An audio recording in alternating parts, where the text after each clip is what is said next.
Welcome दोस्तों, मैं हॉटकुट जितेंद्र। आज के वीडियो के अंदर बताने वाला हूं कि मेरे पास में बहुत से लोगों के ऐसे सवाल आते हैं। उनका ये पूछना होता है कि सर, हमारी पत्नी हमें छोड़ के चली गई है और वो हमारे साथ में नहीं रहना चाहती है, इसलिए छोड़ के गई है। तो अब हम ये चाहते हैं कि विदाउट डाइवोर्स दूसरी शादी कर लें, क्योंकि अगर हम डाइवोर्स लेते हैं या फिर हमारा डाइवोर्स केस पेंडिंग में है तो उसको सोल्व होने में काफ़ी लंबा समय लग जाएगा।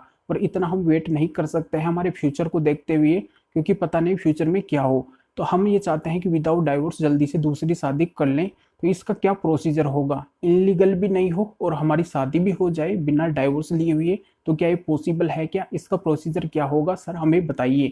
तो बिल्कुल आज के वीडियो में क्लियर करने वाला हूँ, बिल्कुल अंत तक मेरे साथ इस वीडियो में बने रहिए कि किस तरीके से आप विदाउट डाइवोर्स दूसरी शादी कर सकते हैं और कानून में क्या प्रावधान है।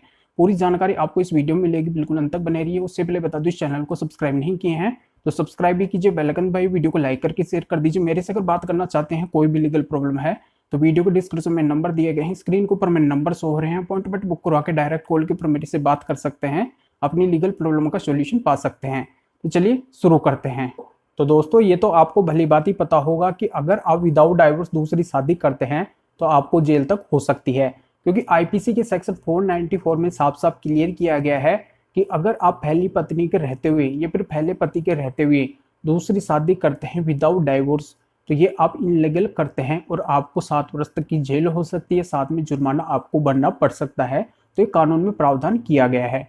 अगर आप पहली पत्नी के रहते हुए या फिर पहले पति के रहते हुए दूसरी पत्नी या पति से जिससे आप शादी कर रहे हो उससे ये बात छिपाते हैं कि आपके अगर पहले पत्नी है या फिर पति है, ये बात आप दूसरे पार्टनर को छिपाते हैं जिससे आप शादी कर रहे हैं, तो आप आईपीसी 495 का अपराध करते हैं और इसके तहत 10 वर्ष तक की सजा होगी, जुर्माना भी आपको भरना पड़ सकता है।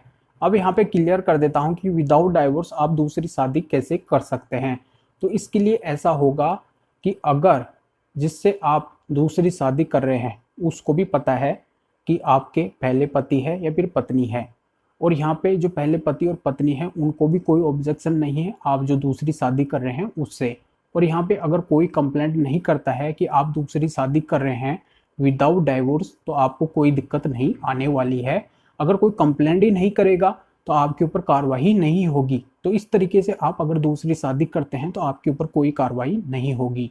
दूसरा यहाँ पे क्लियर कर देता हूँ कि आप अगर म्यूचुअल डाइवोर्स में सेक्शन 13B में अप्लाई कर दिए हो, यानी कि दोनों पार्टनर की सहमति हो चुकी है और आप म्यूचुअल डाइवोर्स के लिए अप्लाई कर दिए हो, आपका म्यूचुअल डाइवोर्स का प्रोसीडिंग अभी पेंडिंग सिचुएशन में है, उस पीरियड में अगर कोई भी पार्टनर दूसरी शादी करना चाहता है तो वो इनलीगल नहीं माना जाएगा, वो दूसरी शादी कर सकता है। तो यहाँ पे आप विदाउट डाइवोर्स इस प्रक्रिया में भी दूसरी शादी कर सकते हैं। तीसरा यहाँ पे क्लियर कर देता हूँ कि अगर आप कंटेस्टेड डाइवोर्स के लिए अप्लाई किए हो सेक्शन 13A में और आपका दूसरा पार्टनर भी ये बोल देता है आपके केस के अंदर आके कि हाँ मेरे को भी डाइवोर्स चाहिए, अगर आप हस्बैंड हो और आप यहाँ पे सेक्शन 13A में कंटेस्टेड डाइवोर्स के लिए अप्लाई करते हो और वहाँ पे अगर आपकी वाइफ आके ये बोल देती है कि हाँ मेरे को भी डाइवोर्स लेना है, तो यहाँ पे आप उस केस की पेंडिंग होते हुए भी दूसरी शादी कर सकते हैं, वो इनलीगल नहीं माना जाएगा।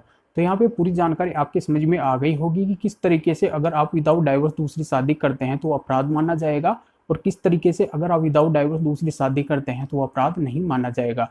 तो पूरी जानकारी समझ में आ गई तो वीडियो को लाइक करके ज़्यादा से ज़्यादा शेयर कर दीजिए। मेरे से अगर बात करना चाहते हैं, कोई भी लीगल प्रॉब्लम है तो स्क्रीन के ऊपर मेरे नंबर शो हो रहे हैं, वीडियो के डिस्क्रिप्शन में नंबर है, अपॉइंटमेंट बुक करवा के डायरेक्ट कॉल के ऊपर मेरे से बात कर सकते हैं, अपनी लीगल प्रॉब्लम का सोल्यूशन पा सकते हैं। तो फिर आगे मिलेंगे आपसे नई वीडियो नए टॉपिक के साथ में। आप सभी का बहुत बहुत धन्यवाद।